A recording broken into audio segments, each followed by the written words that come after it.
اللهم صل على سيدنا محمد صلاة ترغب وتناشط وتحمس بها الجهاد لإحياء وإعلاء دين الإسلام وتحمس بها الجهاد لإحياء وإعلاء دين الإسلام. Terima kasih banyak Ayahanda Bapak materi yang telah memberikan klarifikasinya. Jadi tafsir itu sebenarnya sangat relatif, tidak ada tafsir yang absolut luar biasa, tapi biasa terjadi Pak Dokter takdis apa hari ini pengkukusan pemikiran Islam itu juga berbahaya. Kemudian baiklah, kami melangkah kepada para penanya. Pertama ini Dr. Idris ini luar biasa, acara sementara berlangsung sudah raise hand, luar biasa. Kami persilakan kepada Dr. Idris untuk menyapa ataukah ingin berinteraksi atau bertanya 3 menit saja kan. Al-an falyatafaddal masykuran. Baik, terima kasih. Assalamualaikum warahmatullahi wabarakatuh. Waalaikumsalam warahmatullahi wabarakatuh.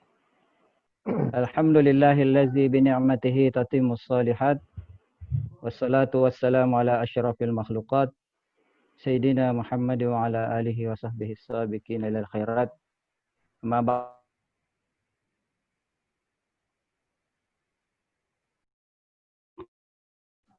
Andre Gurutta, Dr. Andes Kiai Haji Helmi Aliafi, yang saya hormati, saya muliakan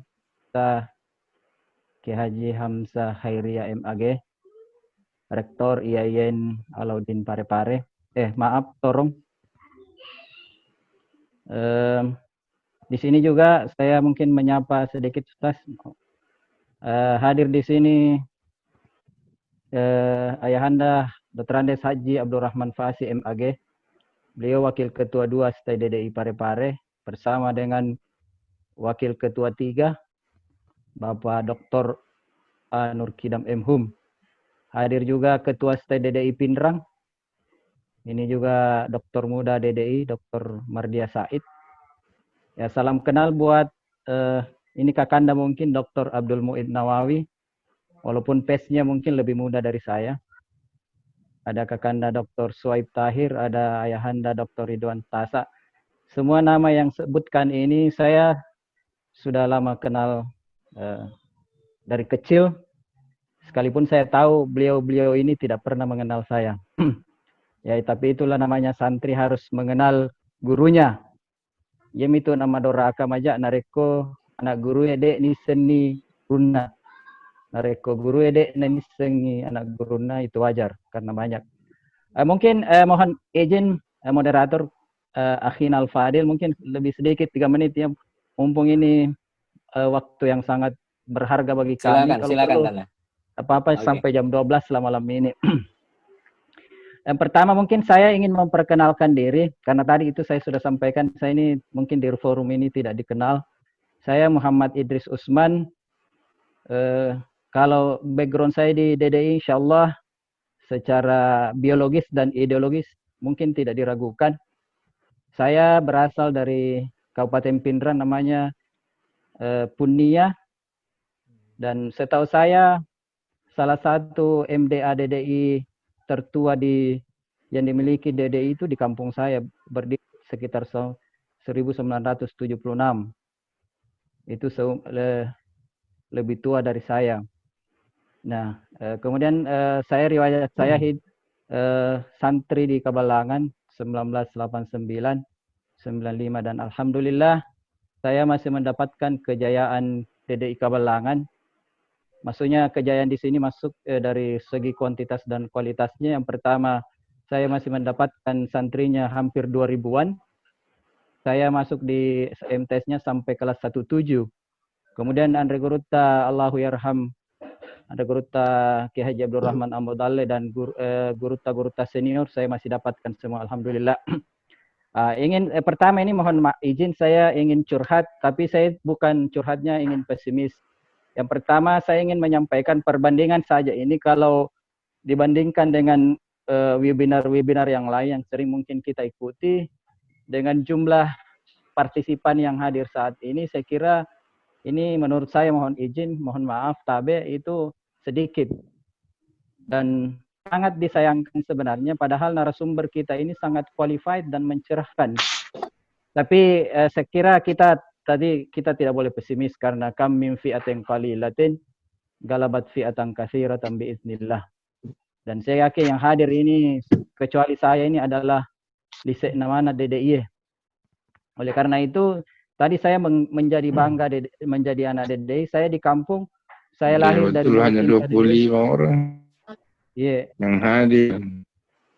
Jadi hasil buah cinta DDI, ayah saya itu sejak sampai meninggal beliau adalah pengurus DDI di Punia, dan setahu saya beliau ayah saya itu dialah yang memfasilitasi selama hidupnya santri-santri perempuan yang dulu hampir tamat SD itu anak-anak di kampung saya, laki-lakinya ke Kabalangan, perempuannya ke Ujulara.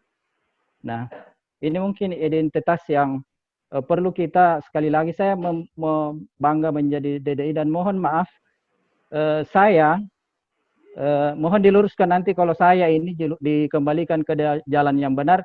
Saya rasa-rasanya hanya memiliki organisasi DDI. Sekalipun misalnya ada ini, mohon maaf ini, saya nanti diluruskan. Tapi saya merasa tetaplah DDI dari dulu sampai sekarang. Sekalipun saya pernah menjadi ketua IPNU di Parepare ini.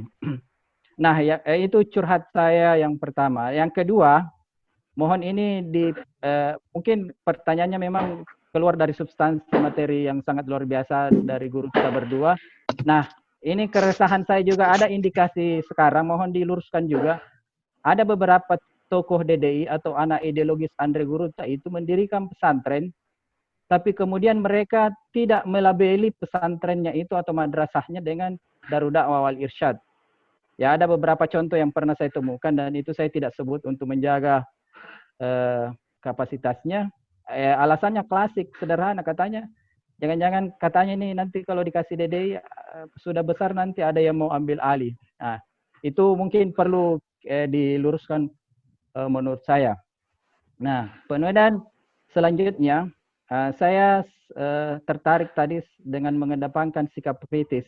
Pertanyaan saya kepada Guruta, bagaimana mengedepankan sikap kritis tanpa mengurangi rasa takzim kita kepada Guruta, bahwa guru adalah tetaplah guru, santri tetaplah santri. Maksud saya begini, mungkin seperti Guruta Hamzah Hairiyah itu punya guru sekarang yang mungkin mohon maaf levelnya sedikit dari segi jabatan lebih di bawah dari Guruta. Ataukah ada dosen sekarang itu, dosen muda yang mengajar gurunya dulu di pesantren. Nah, bagaimana ini mengedepankan sikap kritis kita, posisi kita, tetapi tetap tanpa mengurangi rasa takzim kepada Guruta. Nah, yang selanjutnya ini saya mempertanyakan tentang konsep uhuwah makhlukiyah tadi yang dibahas mungkin sedikit. Nah, yang terakhir tambah lagi sekali lagi mumpung ini kesempatan untuk bertanya, ada kajian yang menyatakan bahwa sekarang ini tidak ada lagi otorisasi keilmuan termasuk dalam kajian agama. Manusia itu akan bebas nanti mencari agama, dan kebenaran itu akan dipertanyakan. Itu menurut Prof. Dr. Irwan Abdullah. Nah, menurut Prof. Ismail Fajri, bahwa kebenaran itu sendiri itu yang dimaksud adalah korespondensi antara statement, fakta, dan realitas. Nah, sebenarnya ungkapan ini justru menguatkan bahwa yang memiliki otoritas mutlak itu terhadap kebenaran itu adalah Allah Subhanahu wa taala. Al-haqqu mir rabbik. Jadi sekarang ini tidak boleh lagi ada klaim atas otoritas kebenaran dan rezim kebenaran itu. Jadi saya kira kita optimislah orang-orang DDI yang sangat luar biasa ini. Itu dengan adanya pandemi corona ini saya kira kita berpeluang bahwa rezim kebenaran itu akan dimiliki oleh umat Islam, dan itu akan menjadi sebuah keniscayaan bagi kita semua. Jadi ini saya kira yang perlu saya sampaikan, dan sekali lagi saya berterima kasih banyak atas kajian ini, dan mudah-mudahan respon kita warga DDI ini ke depan ini lebih banyak, lebih bagus, dan saya kira tadi sekalipun kita tidak terlalu banyak, tapi insya Allah kualitasnya tidak diragukan lagi. Sekali lagi salam hormat dan takzim saya kepada guru kita semua. Saya ini anak Mondri, mohon diberikan pencerahan, tapi insya Allah di hati saya sampai hari ini tetaplah DDI. Saya mengabdi hari ini di pesantren DDI Ujulara sama dengan Pak Kiai Abdurrahman Fasi, Pak Dr. Nur Kidam di DDI juga mengajar di pesantrennya, juga belajar, dan juga di Pondok Pesantren Al-Badar DDI Bilalang. Itulah mungkin yang menurut saya bahwa kita tidak boleh terpisah dari ini semua. Saya tambahkan sedikit, kita harus bangga sebenarnya mengakhiri setiap perkataan kita itu minallahil musta'an wal istiqlan. Karena saya tambah sedikit, saya pernah ceramah di kampung saya selalu ketemu dengan imamnya di kampung istri saya itu. Kampungnya Guru Tat, Profesor Dr. Hamka Haq. Ya, karena kebetulan cucunya Prof. Hamka itu yang saya jadikan istri sekarang. Ya, ternyata saya ceramah, saya sebut minallahil musta'an wal istiqlan. Begitu selesai, saya didekati imamnya itu di kampung saya, padahal saya sering ketemu bertahun-tahun. Lah, lalu bertanya, anak DDI Kindi, bilang, iya Ustaz. Bilang, saya ini, saya juga sekolah di Kabalangan, orang Bone, tapi sekarang tinggal di Baru. Akhirnya kami cerita-cerita bernostalgia, ternyata mau beli bola ke Kabalangan. Copen na biasa wendre iki koro to Bonewe. Nah, ini saya kira identitas kita minallahil musta'an wal istiqlan itu harus kita punya kebanggaan di situ. Saya kira demikian. Mohon maaf sekali lagi kalau ada hal-hal yang tidak berkenan di hati guru kita semua. Minallahil musta'an wal istiqlan. Wassalamualaikum warahmatullahi wabarakatuh. Waalaikumsalam warahmatullahi wabarakatuh. Luar biasa ini pertanyaan Ustaz Idris ini. Pertama, mengedepankan taklim kepada gurunda kita semua. Kemudian yang kedua terkait dengan masalah ukhuwah makhlukiyah. Dan yang ketiga, tidak ada otoritasasi terhadap keilmuan. Wah, ini agak bernarasi liberal juga ini. Tapi biarlah kita menyimak paparan Al-Mukarram semua. Dan yang terakhir terkait dengan identitas. Memang penting. Wabillahi taufiq wassa'adah. Minallahil musta'an wal istiqlan. Kalau saya diumpar pun mohon maaf. Tetap non wal qalami wa ma yasturun. Nasrun minallah wa fathun qarib. Harus beradaptasi juga. Walaupun kita ini minallahil musta'an wal istiqlan. Tapi saya lihat beberapa kandep sampai pakai 3 juga penutup itu. Oke lah, kepada ayahanda semua, teman-teman, Dr. Mardiah, saya harap bersabar dulu. Kami persilakan kepada Andre Guruta, pemateri pertama dan pemateri kedua nanti. Al-Anfal yatafadhal mashkura. Saya dulu ya. Iya, Bang. Saya kira Dr. Idris curhatnya menarik juga. Tapi saya sepakat, kita harus bangga sebagai DDI karena DDI ini punya sejarah besar. Ada satu masa DDI menjadi pilar dalam gerakan pendidikan di Indonesia. Pernah menjadi tonggak terutama ketika kita ini baru lepas dari penjajahan. Nah, kemudian karena persoalan-persoalan, saya sih cenderung mengatakan ini persoalan persoalan masa. Ada masa kemudian kita diperintah oleh sebuah rezim pemerintahan yang membuat kita itu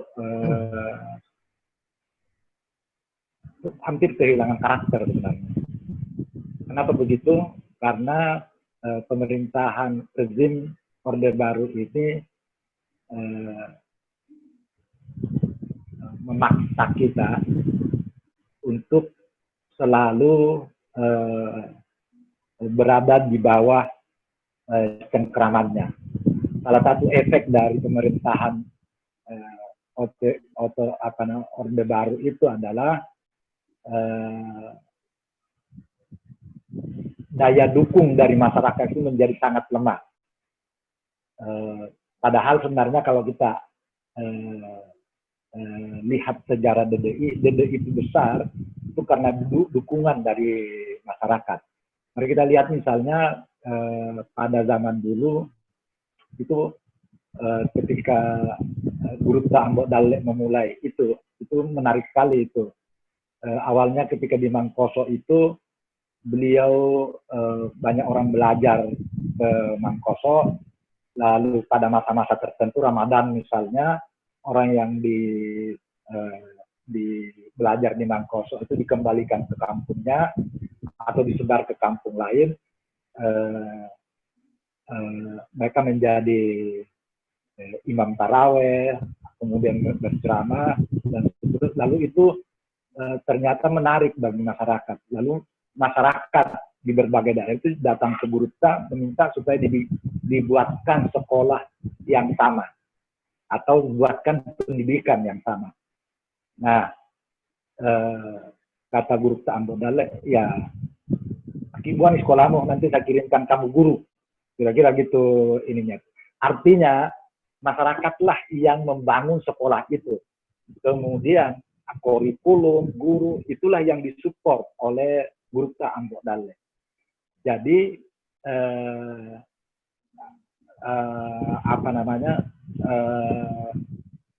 dukungan masyarakat atau support masyarakat itu kepada sebuah pendidikan itu sangat besar. Bisa disebut mandiri sebenarnya. Nah, itu berubah kemudian dalam zaman Orde Baru. Pertama, banyak sekali bantuan dari pemerintah. Yang kedua, memang tadi kembali kepada sistem pembangunan kita, nampaknya juga banyak melemahkan daya dukung masyarakat itu. Nah, lalu kemudian pelan-pelan sekolah-sekolah, pesantren-pesantren seperti kehilangan kemandiriannya. Kalau di kasus kita di DDI ini, terutama setelah Guru Tta Ambok Dalek, itu betul-betul ketergantungan kepada pemerintah itu terlihat besar sekali. Di satu sisi, di sisi lain, memang di sisi lain ada juga persoalan daya dukung masyarakat semakin lemah juga. Nah, itu membuat kemudian persoalan itu kemudian sekaligus juga bertanya ini kenapa banyak alumni DDI yang buat pesantren sendiri, lalu kemudian tidak memberikan label DDI pada pesantrennya. Saya tidak tahu secara pasti, tapi kalau melihat sejarah itu, saya kira mereka, kawan-kawan ini, saudara-saudara kita ini ada keraguan. Jangan-jangan pesantren yang dibuat sendiri itu didorong keadaannya seperti zaman dulu itu. Nah, mungkin itu yang membuat kenapa banyak kawan yang membuat pesantren itu kemudian tidak memberi label kepada pesantrennya itu dengan simbol-simbol DDI. PB sekarang ini sebenarnya mencoba mengembalikan kemandirian lokal itu. Tentu saja memang kalau dilihat tidak lagi mengandalkan daya dukung masyarakat sebagai sebuah komunitas, tapi mengandalkan kemampuan atau fasilitas atau sumber daya dimiliki oleh orang per orang kemudian gitu. Nah, tetapi itu akan dicoba dimasukkan ke dalam ADRT nanti soal otonomi yang dimiliki oleh pesantren-pesantren lokal itu. Nah, tetapi tentu saja ini membutuhkan juga kesepakatan kita sendiri. Nah, saya kira beberapa kawan itu seperti Pak Yahya di Makassar sudah pernah mencoba bagaimana jika misalnya pesantren yang dibuat itu nanti masuk ke DDI, dalam arti menjadi bagian dari gerakan pendidikan DDI. Beliau mencoba menjajaki pemikiran-pemikiran atau gagasan-gagasan yang ada di kepengurusan DDI sekarang ini. Tetapi sekali lagi bahwa kita coba PD sekarang ini misalnya mencoba mengembalikan otonomi pesantren itu. Tentu saja otonomi itu tidak berarti lepas sama sekali. Tentu saja ada hal-hal yang tetap menjadi kontrol. Misalnya gini, di zaman Buta Ambok Dale itu kan ketika ketika anak DDI itu berbicara, maka orang cepat mengenali bahwa ini anak DDI. Tapi kalau sekarang ini maksud saya bukan Anda semuanya, tapi sekolah-sekolah DDI ini sekarang itu misalnya agak susah mengenali, membedakannya dengan anak-anak sekolah dari tempat lain gitu. Itu mungkin karena sekolah-sekolah kita tidak lagi bertumpu pada kurikulum yang dulu ada di DDI itu. Tapi itu sebuah tantangan, bukan sebuah problem dan tantangan yang perlu kita jawab itu ke depan. Nah, kemudian jawaban dari tadi kenapa banyak yang membuat mungkin karena ini belum begitu percaya apakah DDI dalam hal ini PD bisa menjamin otonomi mereka nanti gitu. Saya kira itu ininya nih. Lalu kemudian saya ingin juga merespon soal otoritas sikap kritis tadi itu. Saya ingin cerita sedikit. Ada yang namanya Wali Songo di Jawa ini, ada Wali Songo namanya. Salah satu tokoh Wali Songo yang paling terkenal itu adalah namanya Sunan Kalijaga. Sunan Kalijaga ini melakukan banyak sekali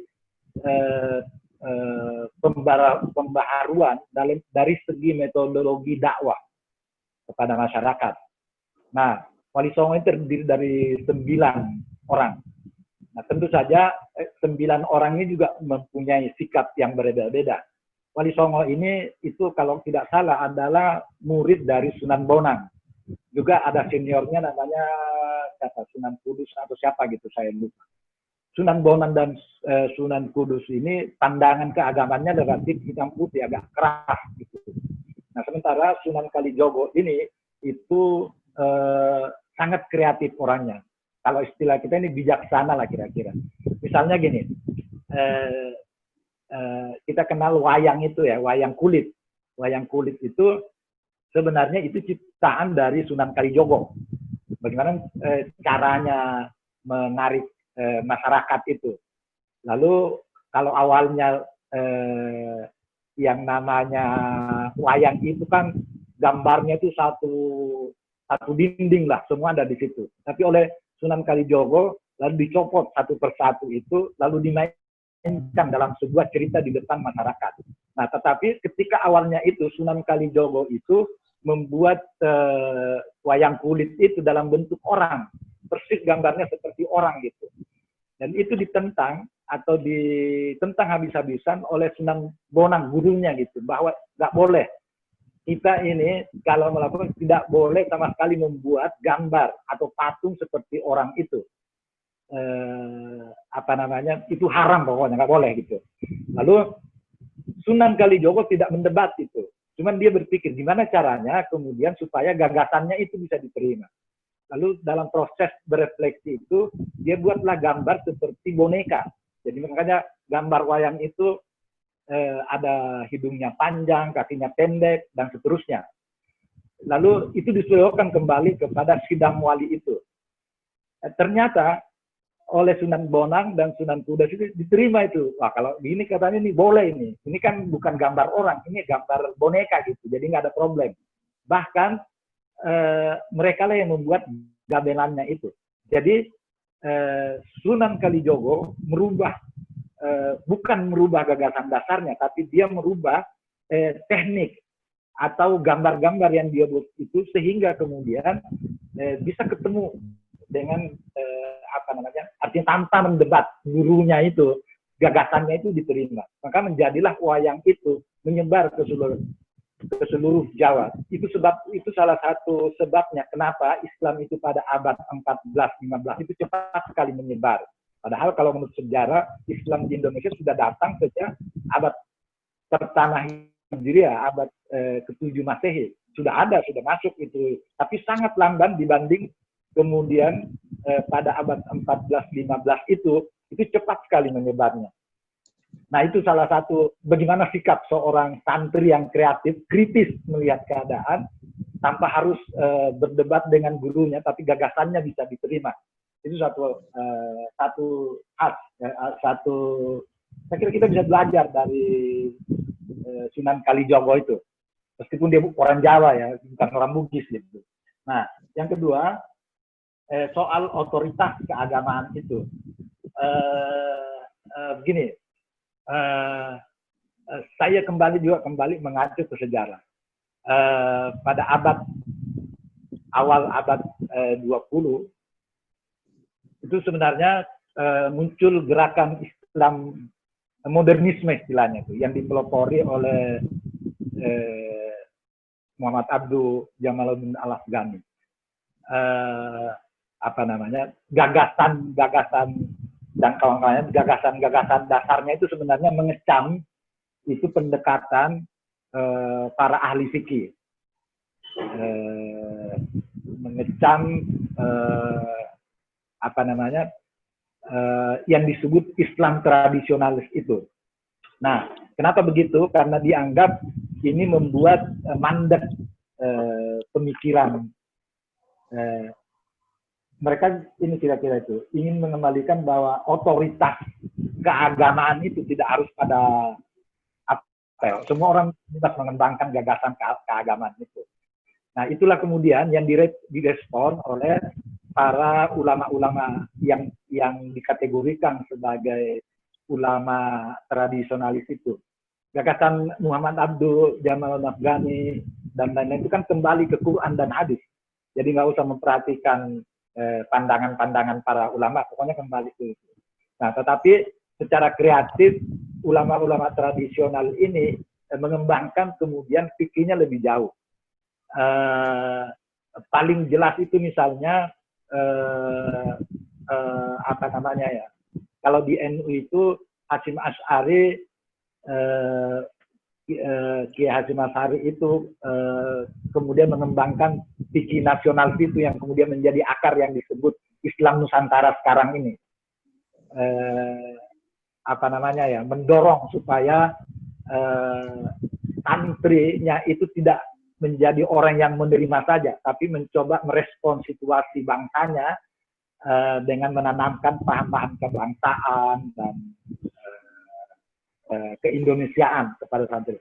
Itu kemudian membuat muncul pejuang-pejuang di Jawa itu, bahkan konon kabarnya salah satu santri yang terkenal namanya Bung Tomo itu, yang mengeluarkan perlawanan kepada ini. Nah, itu juga sebenarnya yang mendorong, misalnya Kiai Sahal Mahfud, Guru Ta'liyafi juga mengembangkan fikih sosialnya itu, bahwa sebenarnya fikih ini bukan mematikan, bukan membuat pemikiran itu menjadi mandek, tapi ini dinamis sebenarnya. Dia bisa merespon situasi. Nah, kalau belajar dari fikih sosial yang disebut oleh Pak Hamzah tadi itu kan awalnya itu terutama merespon ketika ada gagasan-gagasan tentang peminggiran soal pendidikan pesantren. Kemudian yang lebih clear itu ketika orang-orang pada umumnya menolak tentang gagasan KB, keluarga berencana. Lalu dari situlah muncul pemikiran-pemikiran bahwa misalnya istilah KB itu yang awalnya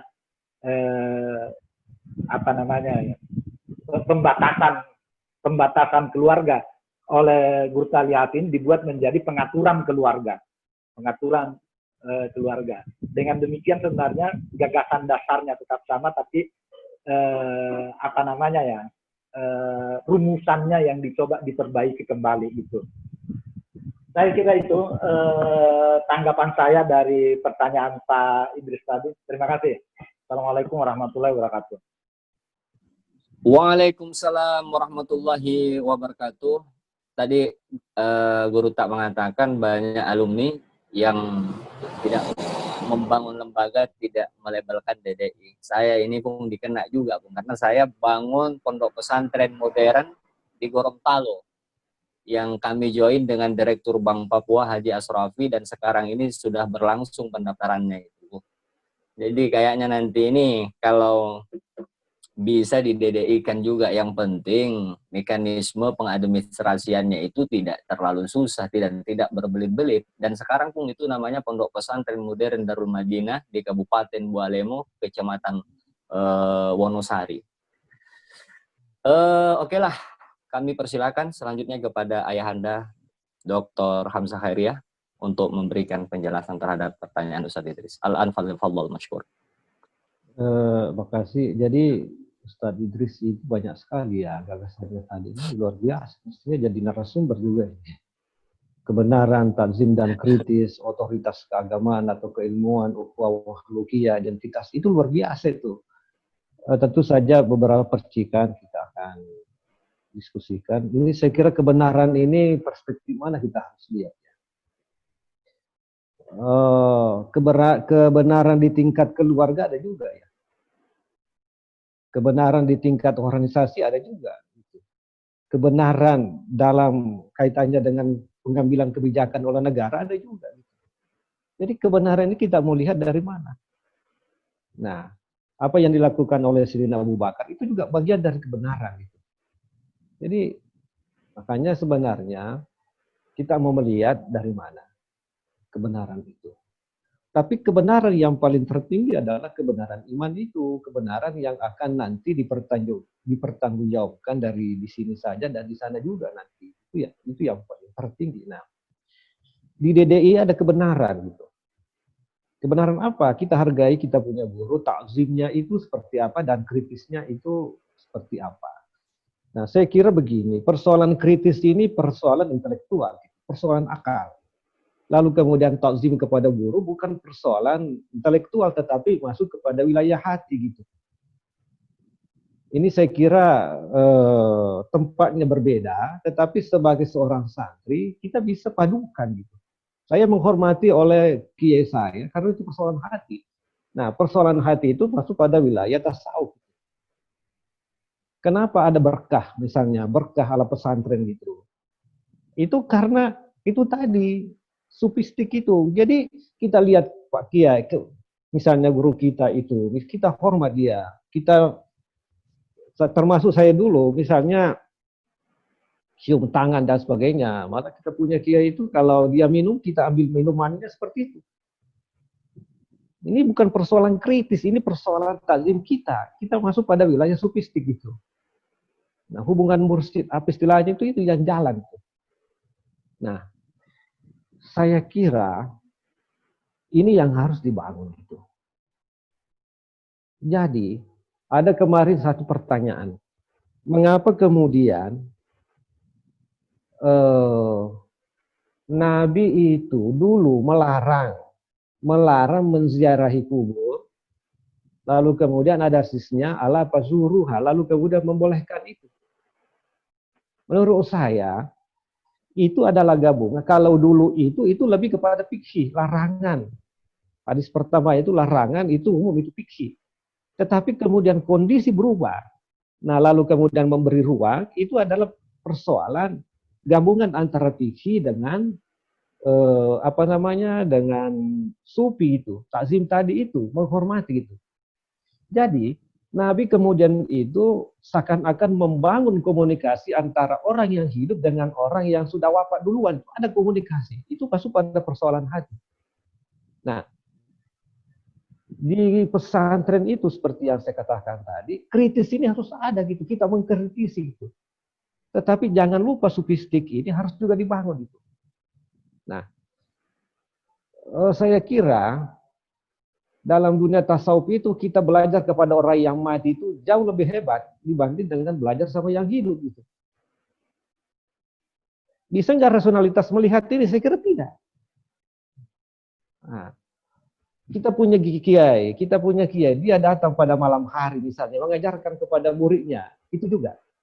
Kenapa Nabi Muhammad SAW misalnya dalam ayat Al-Quran itu innallaha malaikatahu yusholluna 'alan nabi ya ayyuhalladzina amanu shollu 'alaihi wa sallimu taslima. Kenapa kemudian kita bersalawat ya? Nah, makanya tadi itu bagi orang yang mengatakan bahwa Nabi tidak meninggal itu benar dari sisi sufistik. Nabi enggak meninggal, dia masih hidup gitu. Jangan-jangan pada masa Abu Bakar itu ada pandangan umat Islam bahwa Nabi enggak meninggal. Tapi ada juga realitas kebenaran bahwa Nabi itu sudah meninggal gitu. Dalam arti biologis gitu. Nah, jadi dua hal ini adalah harus disesuaikan menjadi satu, harus dipadukan. Sebab kalau hanya rasionalitas kita bangun itu, kita mengembara sampai selamanya gitu ya. Kapan kita bisa tenang dan sebagainya, tenang ala rasionalitas, tetapi dalam diri manusia ini itu kan ada rasionalitas, ada ruh, ada nafs dan sebagainya. Dan bagaimana kemudian keterpaduan ini potensi manusia ini itu bisa dikembangkan bersamaan gitu. Ini saya kira menjadi penting gitu. Nah, agama Islam ini saya kira mendidik kita lebih kritis, kita mengembangkan intelektual, merespon zaman dari sisi manajemen. Tetapi pada saat yang sama, kita juga ini harus mengembangkan hati kita, perasaan kita. Dalam Islam, harta yang kita peroleh itu ada hak orang lain gitu. Hak orang lain ini pendekatannya ada pendekatan rasional juga bisa, tetapi pendekatan sofistik. Jadi saya kira justru sekarang ini menurut saya dalam era digitalisasi, dalam era di mana nirkabel sekarang ini kita nggak mengenal lagi kabel-kabel dan sebagainya, itu pendekatan takzim, pendekatan sofistik ini menjadi penting. Dan saya kira menurut saya kita ini telat di sana. Perguruan tinggi sekarang ini telat masuk di bidang situ. Nah, saya pernah memperoleh satu pandangan bahwa jangan kalian itu terlambat masuk pada wilayah spiritualis, sufistik dan sebagainya. Jangan telat gitu. Artinya orang yang ngomong ini, seorang guru besar ngomong seperti itu, dia merasa dia telat. Nah, kenapa? Ada sesuatu yang lambat dikembangkan dalam potensinya. Nah, kaitannya dengan era sekarang, justru sekarang ini harus kita lebih ke situ. Mengapa? Karena sekarang ini dengan rasionalitas, perkembangan teknologi, yang namanya kebahagiaan itu dan kegalauan itu sebenarnya kan ada di tangan kita sekarang ya. 5 menit kita galau, mungkin kapan kita bahagia, karena otoritas tangan ini luar biasa gitu. Nah, kalau nggak ada pendekatan itu yang dikembangkan, saya kira nggak bisa. Tidak boleh juga saya kira pendekatan sofistik yang kita lakukan, rasionalitas tidak. Dua-duanya harus dilakukan keseimbangan. Secara pribadi saya dulu di Jakarta waktu S3 mencium tangan saya punya pembimbing, saya diprotes. Saudara ini kenapa begini? Saya bilang saya mencium tangan pembimbing saya ini bukan kepada Bapak saja. Saya dari dulu juga seperti itu.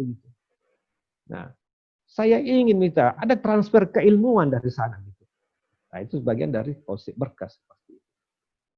Nah, jadi menurut saya jangan dipertentangkan ya. Karena itu adalah bagian dari kebenaran-kebenaran yang kita sebutkan.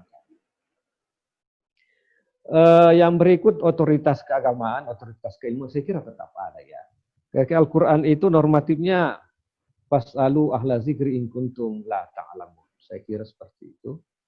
Lalu kemudian Al-Ghazali saya kira membagi manusia pada 3 klaster itu. Yang awam, lalu kemudian tengah, lalu kemudian yang paling khas itu saya kira teori Al-Ghazali itu masih relevan ke depan. Nah, Memang sekarang teknologi saya kira dalam bidang keagamaan itu tidak bisa menyelesaikan masalah. Tidak bisa menyelesaikan masalah. Bagaimana mungkin misalnya agama ini, agama yang kita sekarang ini, lalu kemudian ajarannya itu dipersamakan dengan misalnya ilmu komputer, dipersamakan dengan ilmu-ilmu yang bisa dirakit. Saya pernah mengatakan begini, jangan dipersamakan ilmu agama yang dikembangkan sekarang ini dengan ilmu komputer. Maksud saya gini, ada fakultas komputer, atau ada fakultas ilmu komputer. Orang di sana belajar teori plus merakit dan sebagainya. Tapi di sisi lain ada kursus kilat, orang bisa bikin komputer gitu. Nah, pertanyaannya sekarang, apakah agama juga bisa begitu? Saya kira tidak bisa gitu. Agama ini harus masuk ke situ, pendidikannya lama, godokannya lama, dan sebagainya. Kalau hanya kursus kilat saja, lalu kemudian itu memberi fatwa, inilah yang kacau gitu. Nah, ini yang jadi soal. Jadi ada kecenderungan sekarang dunia praktis itu, ya, dunia teknologi kita bawa ke wilayah agama, padahal agama kan nggak seperti itu. Nah, ini yang membuat saya kira ada kesenjangan seperti itu. Nah, yang berikut menurut saya, jadi otoritas keilmuan ini, otoritas atau otoritas keagamaan ini di mana-mana ada. Kita masih butuh dokter ahli misalnya, dibanding dengan yang dokter spesialis dibanding dengan dokter umum. Gitu. Saya kira kita semakin hari ke depan seperti itu. Lalu kemudian ukhuwah makhlukiyah. Nah, boleh juga dianggap sebagai ini sebenarnya adalah kalau di Indonesia ya. Kalau di Indonesia kita lihat gagasan yang dikemukakan oleh guru kita Pak Kiai Ahmad Siddiq itu ketika Munas NU. Ya, Munas NU di mana itu? Jadi Rais Surya waktu itu kita punya kiai itu Pak Kiai Ahmad Siddiq itu memperkenalkan itu ukhuwah Islamiyah, Wataniyah dan Basyariah gitu. Berapa tahun, 20 tahun ke yang lalu itu dan sebagainya. Nah, sekarang ini dipopulerkan lagi apa namanya ukhuwah makhlukiyah. Ukhuwah makhlukiyah ini muncul kenapa? Dalam 1 tahun terakhir ini mengapa muncul? Karena itu terjadi gontok-gontokan yang kita sebutkan tadi. Nah, kelihatannya apa gitu? Kelihatannya apa namanya? Islam sebagai rahmatan lil alamin itu enggak bisa gitu. Nah, oleh karena itu menurut saya siapapun kita ini kita berhak untuk membangun itu. Ukhuwah makhlukiyah saya kira luar biasa. Makhluk Allah dan sebagainya. Mungkin lagi nanti belakang ada lagi ukhuwah apa. Nah, ukhuwah dariyah saya kira juga itu menarik itu. Nah, jadi apalagi Bapak tadi itu mengatakan ada identitas. Nah, ukhuwah dariyah ini saya kira luar biasa. Saya kira itu yang yang menjadi jawaban saya. Terima kasih. Terima kasih Ayanda atas paparannya, luar biasa. Saya kira kalau pendekatan sofistik ini dipakai memang sangat irasional, tidak masuk akal. Saya lihat beberapa kitab ulama jadi karena faktor tidur itu, tiba-tiba kitabnya langsung jadi. Wah, luar biasa. Tapi memang ada irasional. Dulu moderator, ada kita tambahkan. Yang ditakuti Barat itu bukan pendekatan kritis keilmuan, tetapi yang ditakuti Barat itu adalah pendekatan sofistik itu. Saya juga nggak tahu bagaimana ya, tapi guru saya dulu ngomong seperti itu. Ya kalau mau berdebat dengan metodologi mungkin kalah kita, tetapi ketika sofistik itu ya kita nggak tahu. Tapi justru di Indonesia ini itu yang tidak berkembang. Kenapa kemudian misalnya apa namanya ya, kita bisa menerima pandangan ini, pandangan itu gitu. Itu karena tadi persoalan budaya. Persoalan budaya ini ada karena ini tadi kemampuan kita itu, hati kita ini menerima. Kita bisa berdebat panas misalnya, tetapi hati ini misalnya terjaga. Ya, itu saya kira menjadi penting. Di Indonesia ini aman, meskipun perbedaan itu. Bhinneka Tunggal Ika itu saya kira Bhinneka Tunggal Ika itu rasionalitasnya seperti itu, realitasnya seperti itu, ada suku ini, ada suku ini.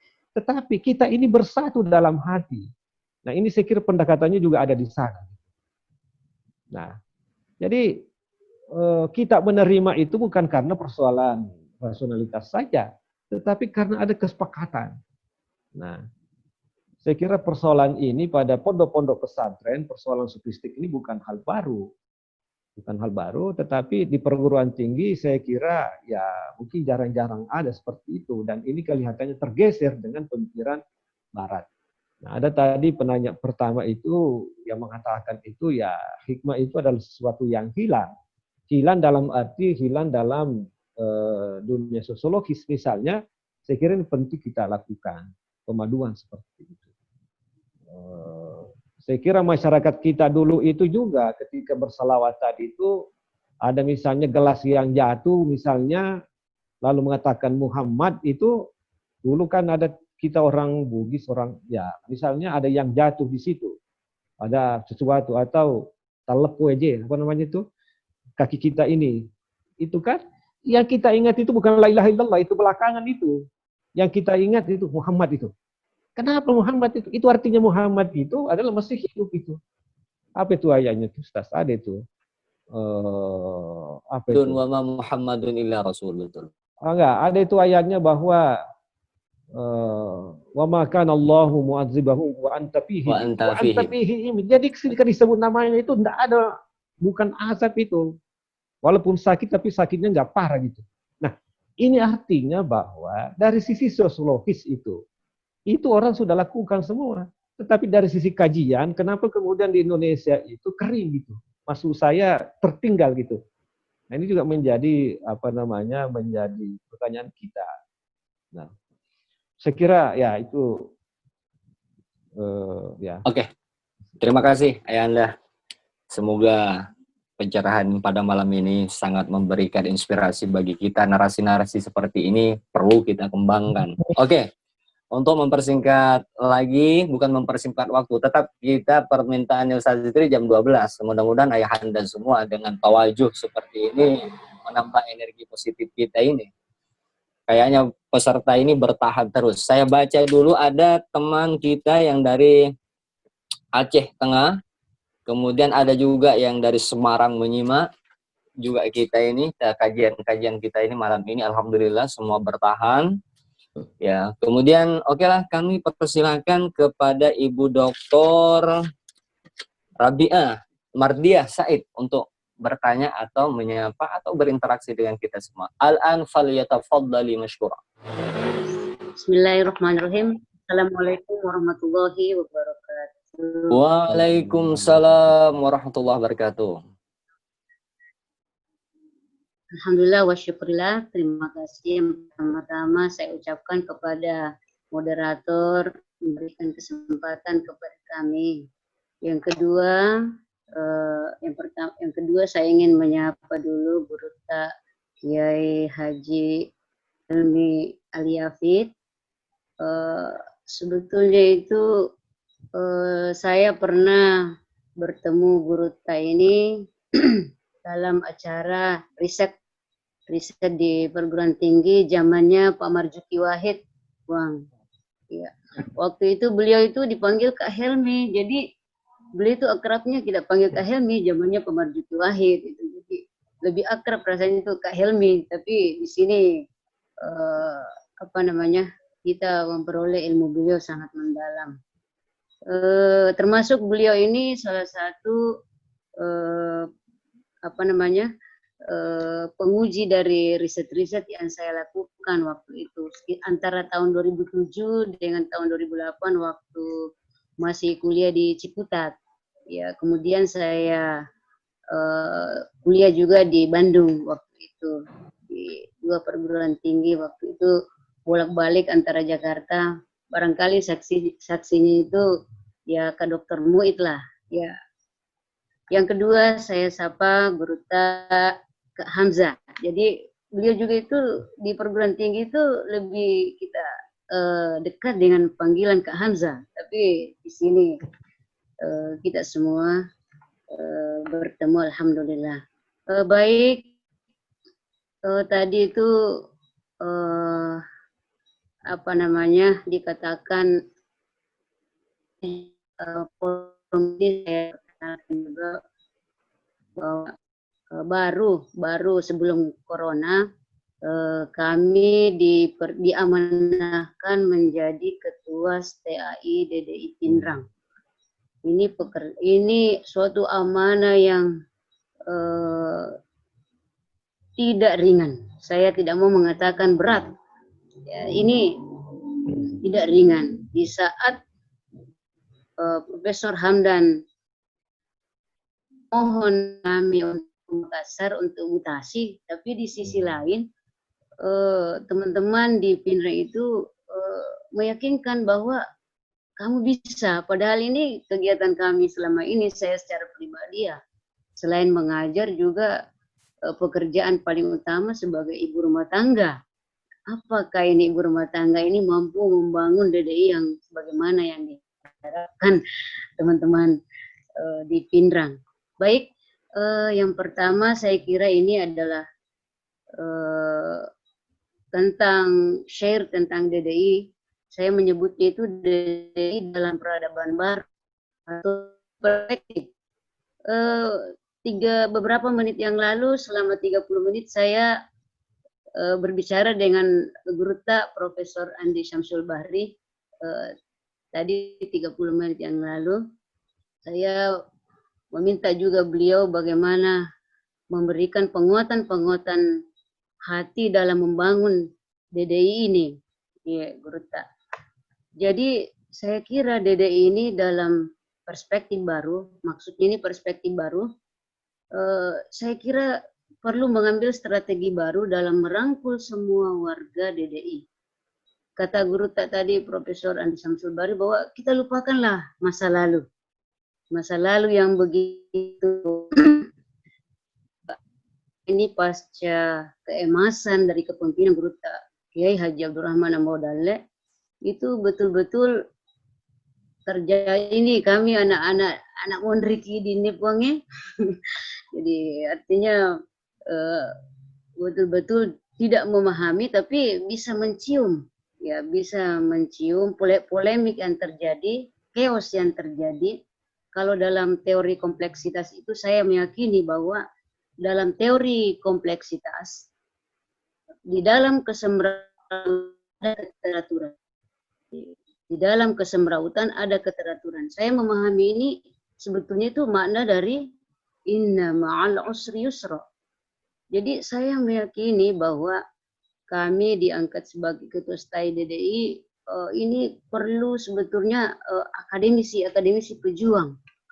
Berangkat dari keikhlasan hati, bagaimana mengembalikan marwah DDI yang saat ini atau beberapa waktu lalu itu terjadi polemik. Jadi sebetulnya bagaimana kontribusi kita ini sebagai warga new perspektif DDI ya, dalam berselancar di atas polemik yang ada. Ya. Oleh karena itu saya pikir perlu pengurus besar DDI melihat langsung ke akar rumput realitas DDI saat ini. Kalau di Pindrang, kalau saya melihat itu ada massa yang banyak tapi kurang pembinaan. Pesantren-pesantren itu bermunculan banyak, tapi kita menginginkan ada pesantren-pesantren seperti yang dikatakan tadi Pak Moderator, itu ada semacam pesantren DDI yang modern, ya itu yang bisa kita pikirkan. Kemudian kita ini punya alumni yang luar biasa tersebar di seluruh tanah air. Jadi DDI itu perlu diviralkan dalam new perspektif. Ya misalnya ada Kak Dr. Muid di Jakarta bisa membangun bagaimana DDI ini bisa kita viralkan kembali, kita racik kembali tanpa maksud saya sebagai generasi muda itu bagaimana merangkul kiai-kiai kita, bagaimana merangkul, atau dalam bahasa Jawa itu kita tetap soun terhadap beliau. Karena ini yang saya lakukan, Puang, Guru Tak, ini saya belum bisa melakukan apa-apa karena pandemi corona. Tapi yang mampu saya lakukan itu bersilaturahim dengan kiai-kiai kita. Beberapa waktu lalu juga saya mendatangi majelis syuyuh Kiai Lukmanul Hakim. Saya banyak bercerita tentang bagaimana kita membangun kembali ini. Ini kami hanya anak muda yang perlu dibenahi, perlu diberikan pembinaan, perlu tanpa melihat polemik DDI skala umum. Ya, jadi yang selanjutnya barangkali itu kededian, materi kededian dalam yang kita perlu implementasi kurikulum supaya warga-warga DDI ini tidak radikal pemikirannya. Ya, barangkali ini dampak pandemi ini Bapak luar biasa terhadap pemahaman dalam menafsirkan pandemi ini. Terutama dalam masyarakat awam yang saya hadapi saat ini di kampung. Kebetulan saya tinggal di Kampung Guru, Puang. Andre Sona, Kampung Guru. Iya. Salah satu contoh dalam menjalani pelaksanaan sholat jamaah di tingkat lokal, pelosok, dan bahkan bukan hanya lokal tapi perkotaan. Ini sudah gesekannya luar biasa, sudah terjadi clash, bisa merusak tatanan silaturahim. Misalnya jaga jarak jika ada pandemi itu dibolehkan, tapi ada semacam kelompok-kelompok jaga jarak dalam melaksanakan sholat itu tidak bisa dia lakukan. Dia harus mencari masjid lain. Ini. Jadi bagaimana bagaimana memberikan pemahaman kepada mereka terhadap imbas yang memiliki pemahaman radikal. Jadi dalam bagaimana memberikan mereka penafsiran dalam realitas kebangsaan. Ini realitas bangsa kita terjadi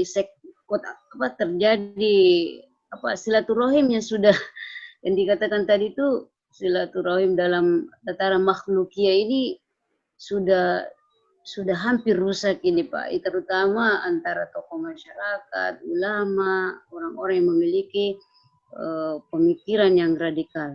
Ya, saya kira itu yang kami share dan tanyakan.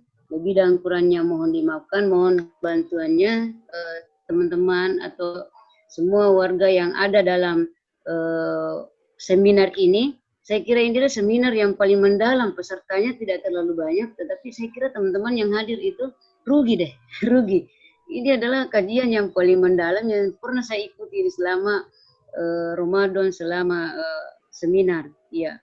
Jadi mohon bantuannya Guru Tak semua, baik dari ujung timur, dari Sorong, bagaimana kita membangun ini DDI, utamanya ini dalam skala perguruan tinggi, utamanya kami yang memiliki ilmu yang tidak mendalam, yang sebelumnya dijabat oleh kiai-kiai, tiba-tiba diamanahkan kepada kami, misalnya, yakin dan percaya jiwa DDI dalam membangun STAI DDI ini insya Allah.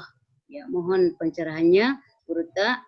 Akhirul kalam minallahil musta'an wa alaihi tiklan. Wassalamualaikum warahmatullahi wabarakatuh. Waalaikumsalam warahmatullahi wabarakatuh. Saya tidak bisa simpulkan pertanyaannya beliau Ibu Doktor, Ibu Ketua, karena terlalu panjang. Tapi yang sangat menarik narasinya tadi, kurikulum DDI. Artinya banyak memang warga DDI ini memahami COVID-19 terlalu radikal. Kami nyapa dulu Bung ya, orang tua kami, Dr. Syuaib, supaya bisa memberikan pencerahan dan juga menyapa kita, berinteraksi kita lewat virtual. Ayahanda Pak Dr. Syuaib, kami persilahkan. Terima kasih banyak Pak Moderator ya. Saya ini lama juga baru ketemu Pak Hilmi ini kan ya. Ada 3 bulan, saya lihat rambutnya udah gondrong ya.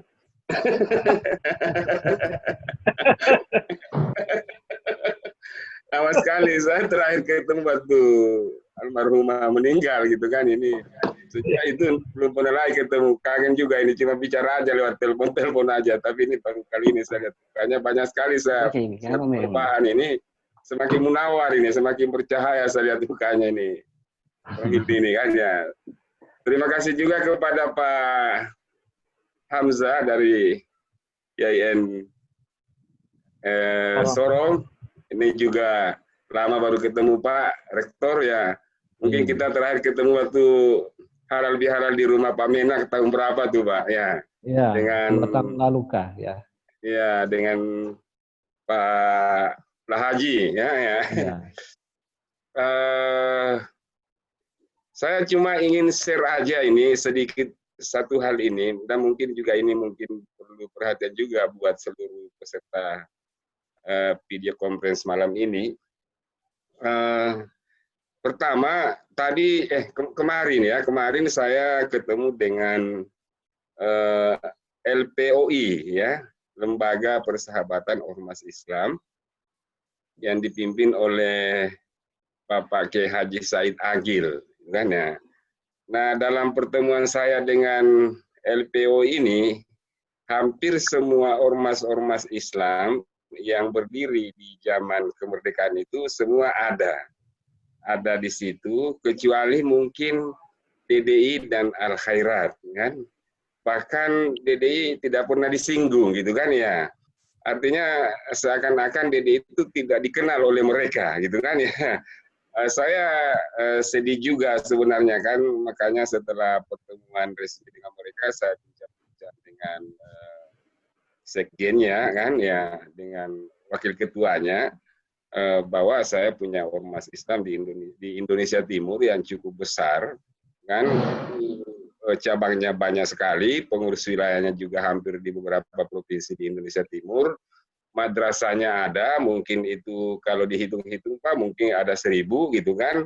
Pesantren kami juga itu banyak kan di Indonesia Timur, kami juga punya perguruan tinggi gitu kan. Makanya sebenarnya kalau dibanding-banding dengan Al-Wasiliyah atau Perpi atau apa dan lain sebagainya, mungkin organisasi kami ini cukup besar. Makanya saya ingin membawa kiai-kiai saya nanti di sini untuk bertukar pikiran dengan bapak-bapak di sini, bagaimana DDI juga bisa berkiprah di level nasional kan, dan mereka sangat menyambut baik. Cuman nanti itu persoalannya adalah kalau kita terdaftar nanti di situ, saya ada dari data yang ada kekurangan 1, dan saya sudah minta saudara Saddam untuk urus itu dokumen itu supaya nanti bisa kita daftarkan di situ.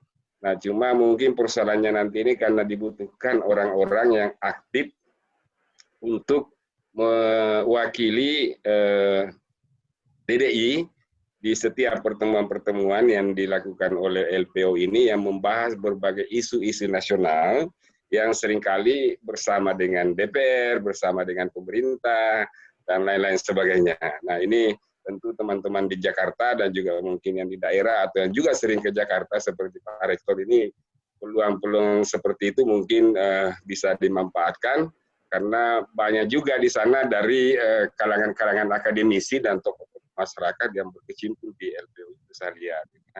Itu satu. Nah, ini saya berharap ke depan bahwa DDI ini mungkin dengan kerja keras kita semuanya, dimanapun kita bekerja, baik yang bekerja di instansi lain ataupun di instansi manapun, itu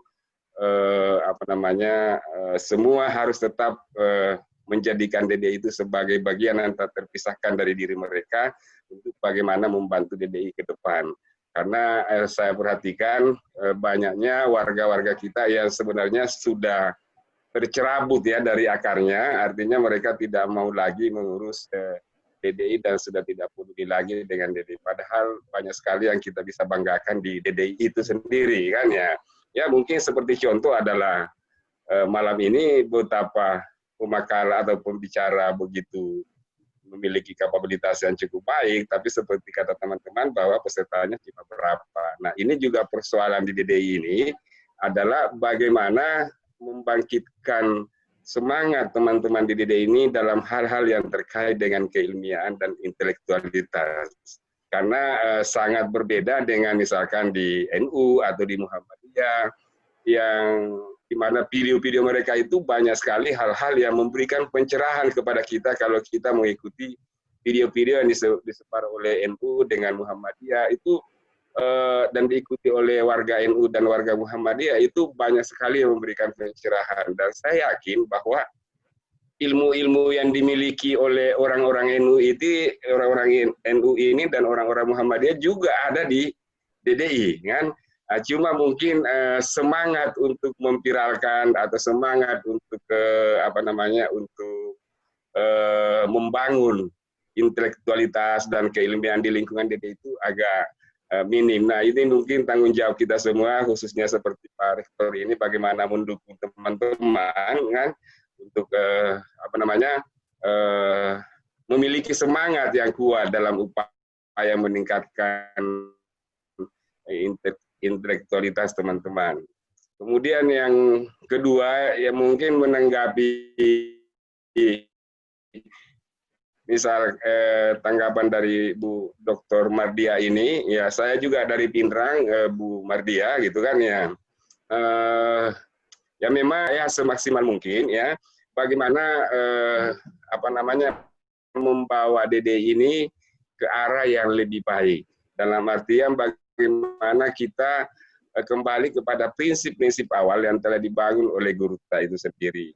Jangan sampai DDI ini kehilangan marwahnya, khususnya dalam hal-hal pendidikan, dakwah, dan sosial.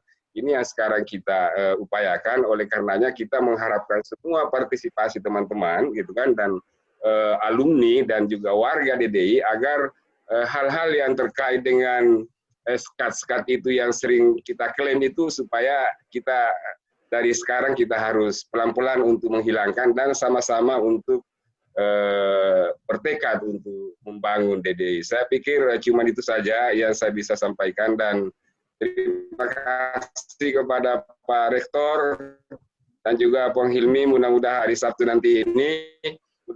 Sabtu nanti ini acara halal bihalal menurut data yang ada sudah ada 200 lebih yang sudah mendaftar. Mudah-mudahan terus bertambah, dan acara halal bihalal yang nanti akan diselenggarakan ini yang dipelopori oleh DDI Wajo itu bisa berjalan sukses. Terima kasih Pak ya.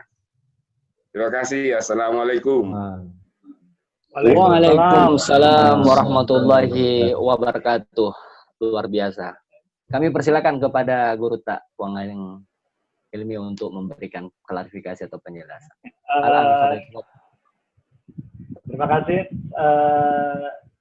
Saya tidak menjawab Ibu Mardia. Saya kira masukannya bagus sekali. Artinya itu tadi masukan, terutama kepada PB saya kira itu masukannya. Nah, secara garis besar saya ingin mengatakan gini, bahwa masa depan DDI itu ada di tangan Anda semua nanti. Artinya kalau saya ini kan generasi yang sudah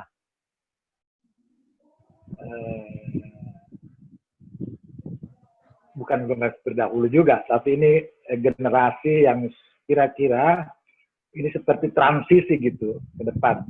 Oleh karena itu nanti ke depan Andalah semua itu yang akan berperan dengan ini, dengan DDI ini. Nah, tentu saja dan saya melihat harapannya besar sekali. Ingin mengambil contoh Ibu Mardia tadi ini kan bisa membangun silaturahmi kepada para senior, para guru-gurunya dan seterusnya, dan ada keinginan untuk meletakkan diri dari persoalan-persoalan masa lalu yang membuat kita ini pernah terbelah dan membuat kita sebenarnya mandek itu. Jadi harus diakui bahwa kita ada satu masa mengalami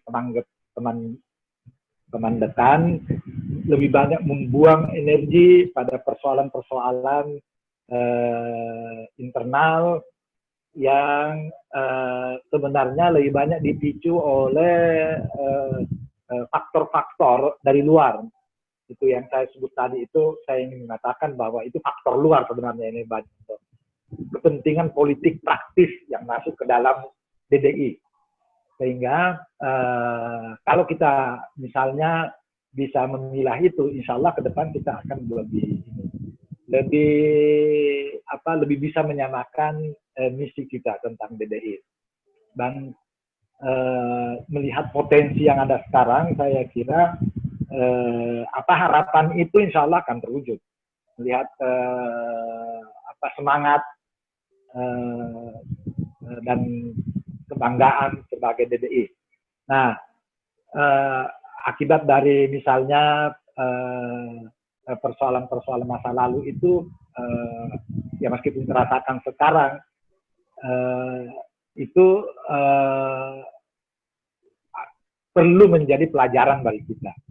Misalnya saja sekarang ini karena lebih banyak menghabiskan energi pada persoalan-persoalan yang mungkin lebih bersifat politis, sehingga banyak sekali hal yang terabaikan. Katakanlah kurikulum, macam-macam gitu, dan beberapa tradisi kemudian hilang. Bahkan saya ingin mengatakan, saya punya kekhawatiran besar, karakter kita juga bisa tergerus itu oleh kalau kita tidak mencoba merespon persoalan-persoalan itu dengan sangat baik gitu. Nah, insya Allah kalau melihat wajah-wajah seperti Ibu Mardia, ini moderator, saya kira wajah Dede itu akan lebih cerah. Nah,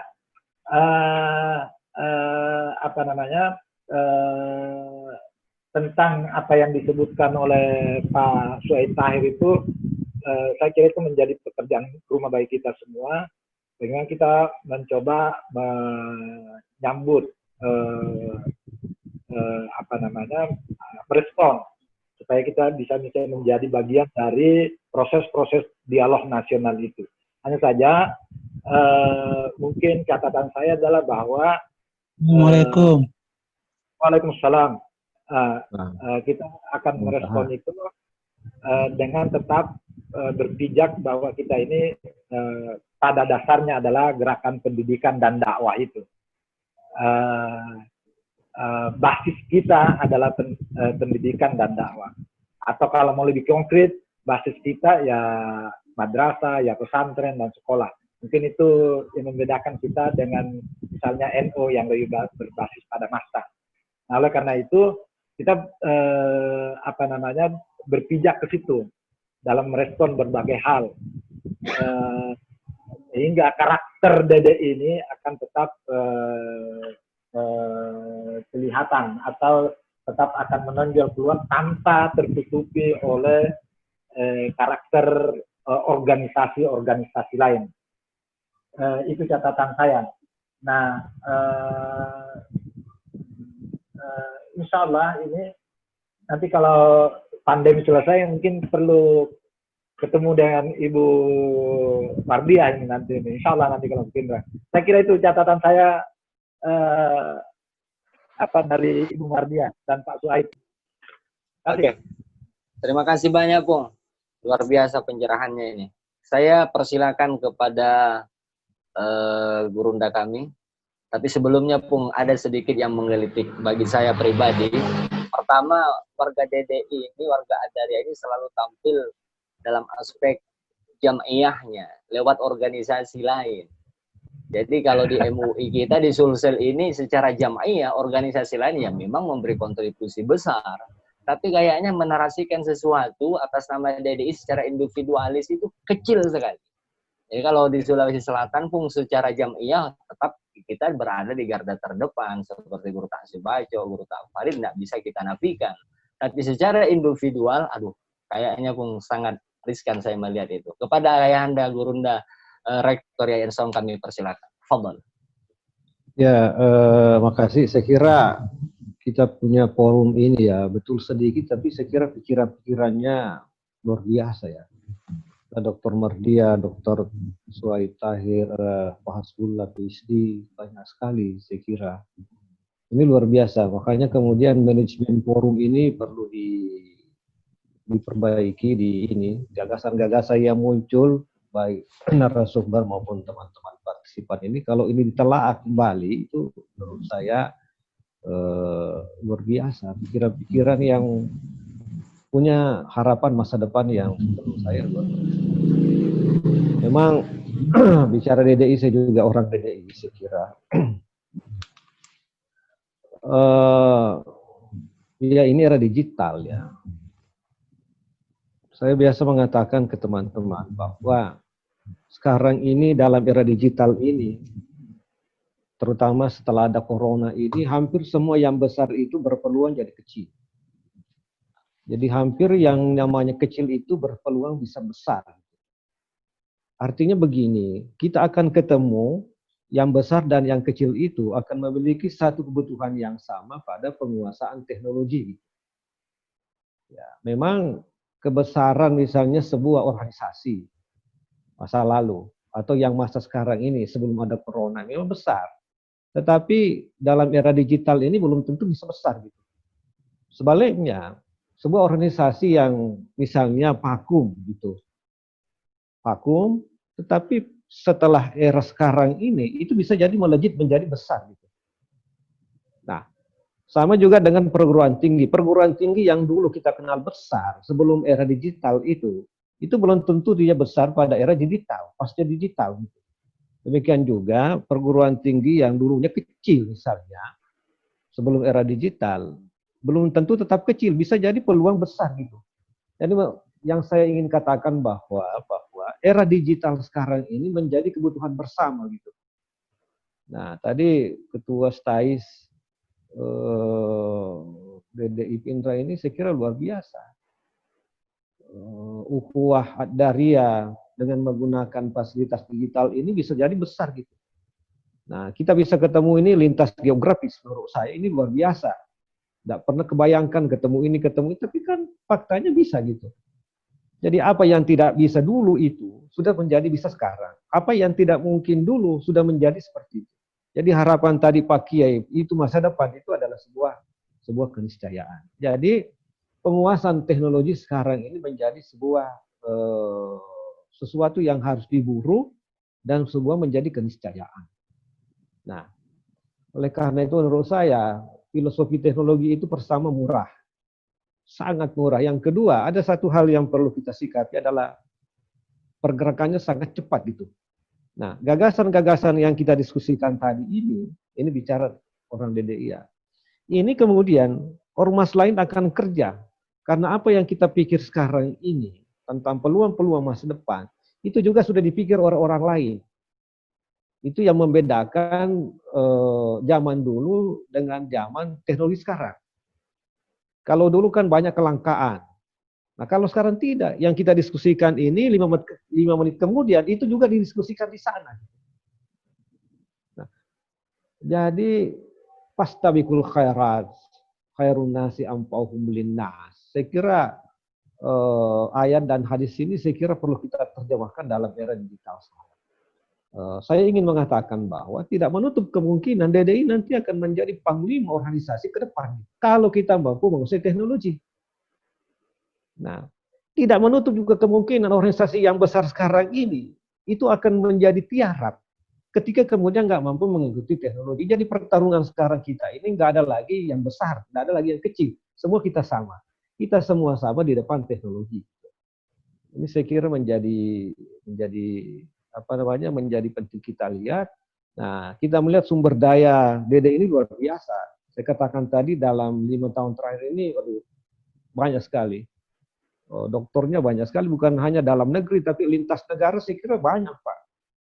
Mungkin untuk Indonesia Timur ini, kalau kita membuat jaringan dokter untuk DDI ini, saya kira, itu luar biasa. Belum lagi jaringan kiai kita.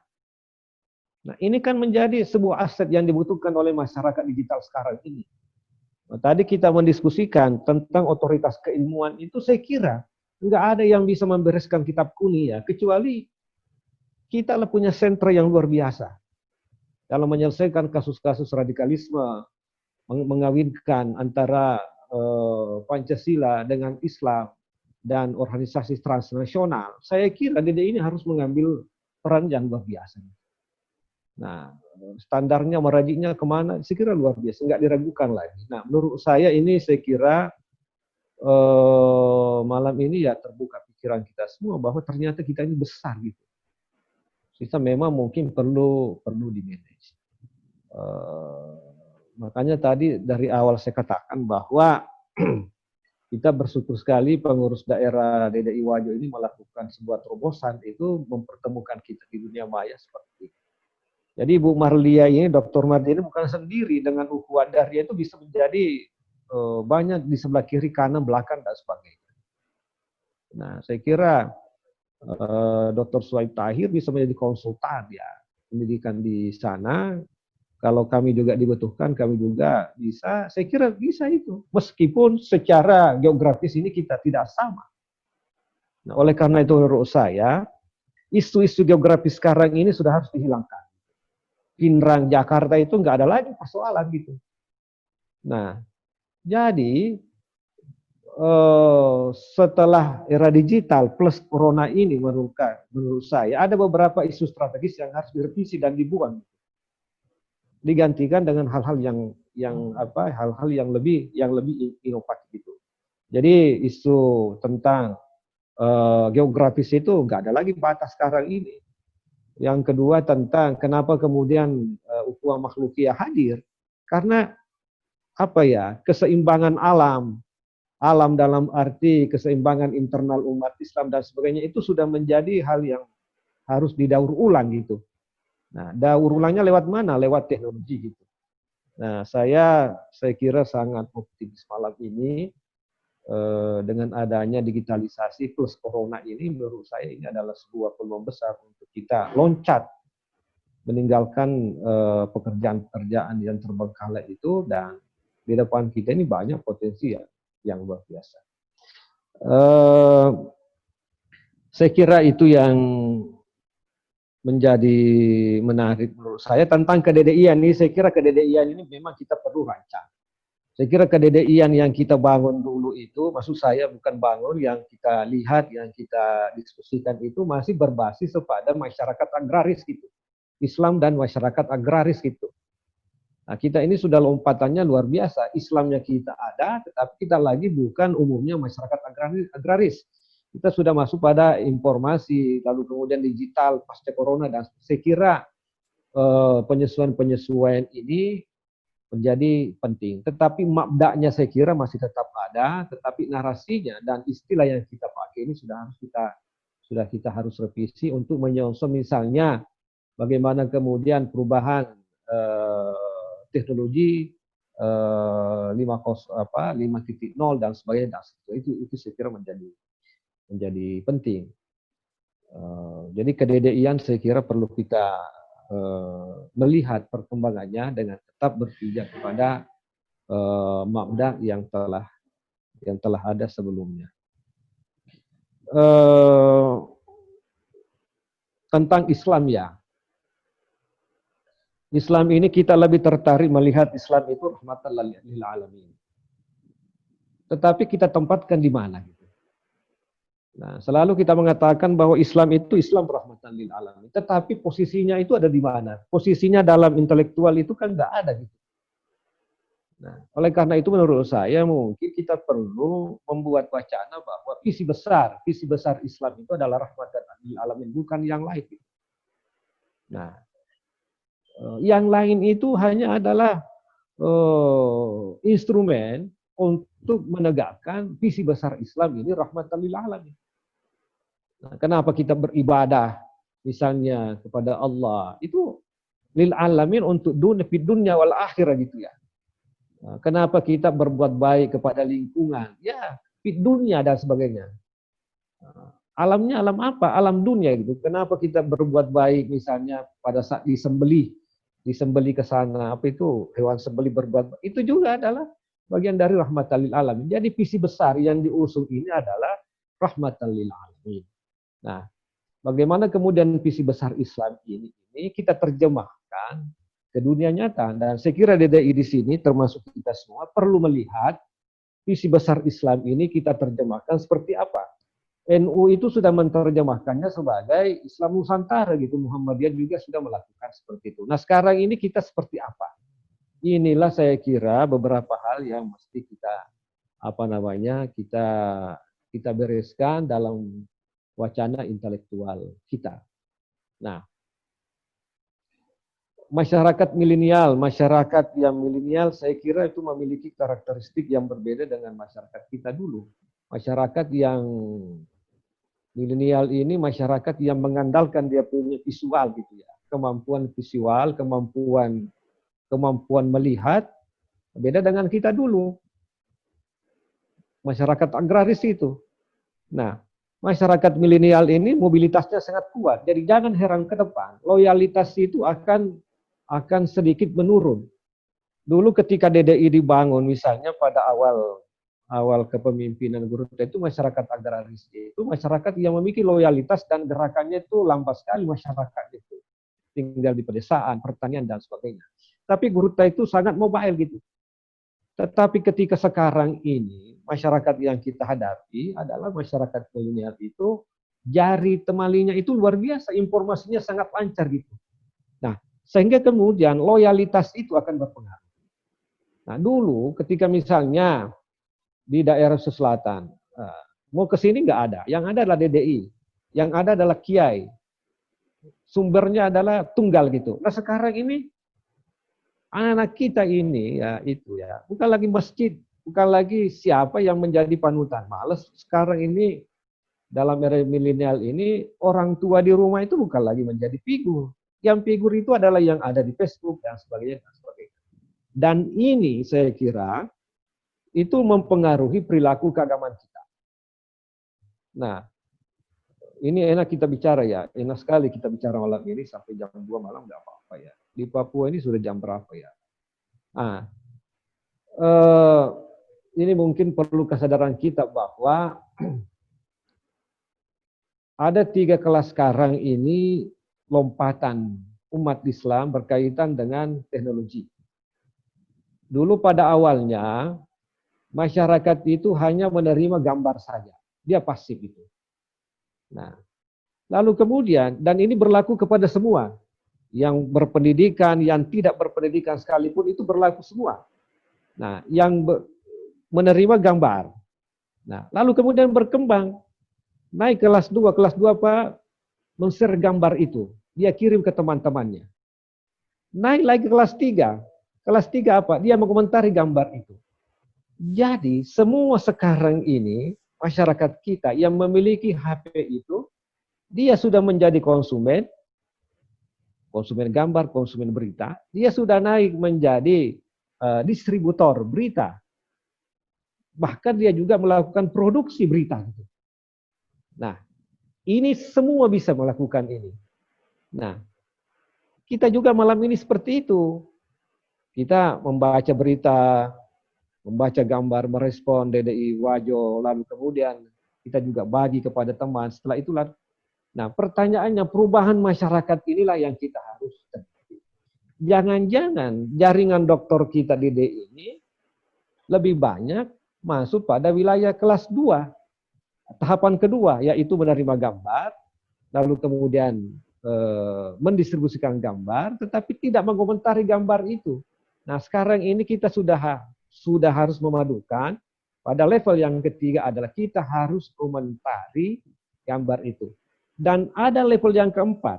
Level yang keempat ini adalah bagaimana kemudian menilai gambar itu. Nah inilah menilai gambar yang kita katakan tadi butuh daya kritis. Nah menilai gambar, menilai informasi ini tidak bisa dilakukan kalau kita tidak melakukan diskusi-diskusi seperti ini. Makanya tadi saya bersyukur bahwa kita bisa ketemu ini, ya banyak sekali informasi yang kita ungkapkan. Saya kira sebagai santri, baik yang menjadi narasumber, termasuk saya maupun teman-teman partisipan, banyak gagasan yang muncul seketika di sini, Pak. Banyak sekali. Saya sendiri di sini tadi mempersiapkan, tapi setelah saya di sini ya, kekuatan media, kekuatan posisi sebagai narasumber, memutar otak umum begini, itu luar biasa. Nah, kalau kita membiasakan semua teman-teman kita ini menjadi narasumber, itu akan menjadi tahapan keempat. Dia akan bertindak sebagai penilai gitu. Tetapi kalau tidak terbiasa menjadi narasumber, ya akan menjadi tahapan ketiga gitu. Nah, oleh karena itu menurut saya apa yang kita lakukan malam ini, ya sisa kemudian pengurus daerah DDI ini menulis banyak dokter, ada dokter Abdullah, ada siapa, dan itu kalau ini dijadikan narasumber semua luar biasa. Jadi sekali lagi Bu Mardia ini sendiri di Pindrang katakanlah begitu, tapi malam ini saya kira dengan kekuatan digital, ya siapkan narasumber saya kira luar biasa dan itu tidak perlu dibayar gitu.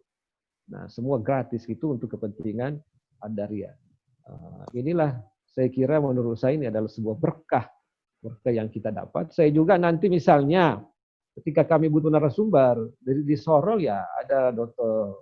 Muid, ada Dr. Swaib, ada Guru Helvi, dan itu kan bisa kita. Jadi optimalisasi UH Daria ini dalam mengembangkan tugas-tugas kita ini luar biasa. Nah ini saya kira perlu kita bangun, ada grup tentang itu. Mana lagi yang memang teman-teman yang menjadi pebisnis, saya kira itu menjadi banyak juga. Nah kalau ini diidentifikasi luar biasa. Jadi optimisme Guru Helmi malam ini itu bukan tanpa alasan, menurut saya luar biasa. Ada alasan-alasan, ada pembenaran-pembenaran yang kita bisa jadikan landasan seperti yang kita kemukakan. Saya kira demikian. Terima kasih. Assalamualaikum warahmatullahi wabarakatuh. Waalaikumsalam warahmatullahi wabarakatuh. Menarik sekali, Bung. Saya juga sedikit nanti bersabar teman-teman karena kita melihat Jakarta Dr. Muid bisa memberikan juga menyapa kita dan mencerahkan sebagaimana narasi beliau kemarin itu banyak pertanyaan di pandemi COVID-19 ini yang tidak berperadaban. Ya. Tadi Bung ada istilah menerima gambar. Ini saya teringat dulu waktu kajian filsafat ada istilah text to text. Jadi kalau Al-Quran itu text to text terjebak itu racun.